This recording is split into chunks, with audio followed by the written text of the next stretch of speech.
So where officers exercise due diligence, a worker exercises reasonable care.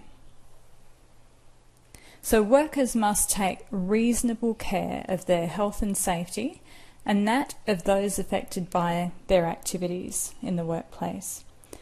The workers must comply with any reasonable instruction that is given by the PCBU or the officers empowered by the PCBU to allow the person to comply with the Act. Workers must cooperate with any reasonable policy or procedure that's been set by the PCBU or the officers, but it's a policy and procedure that has been notified to the workers. So it's not good enough for the senior managers to create a policy and hide it away on the intranet. It has to have training records that the workers have been trained, that they've been given notice of the policies and procedures.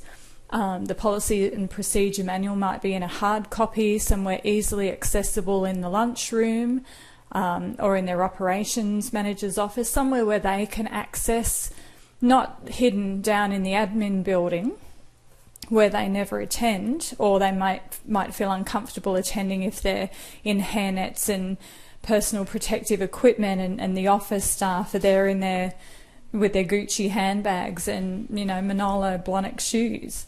So it has to be with adequate notification to the workers. So training in the policies and procedures, and those policies and procedures have to have occurred with consultation. So obviously with the Workplace Health and Safety Committee. Now there's other people at the workplace, so these would be the visitors or the customers, and they also must take reasonable care of their health and safety and those affected by their activities, while complying with any reasonable instruction, again, by the PCBU. So visitors and customers would usually have an induction.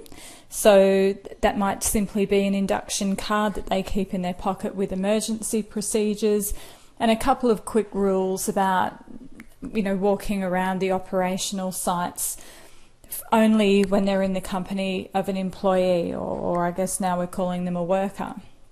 So, you wouldn't allow visitors just free roam in front of a forklift down in a warehouse. So there would be a visitor's card issued after they've undergone some type of induction process. Now that just might simply mean that the receptionist hands them an A4 piece of paper with all of the rules on that they have to sign at the end. Especially if it's a small enterprise, there's a limit to the resources.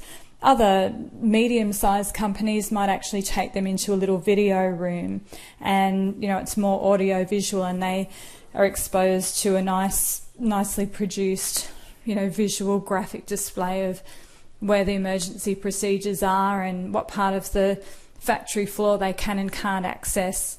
So, and then perhaps there'd be a little quiz at the end or something.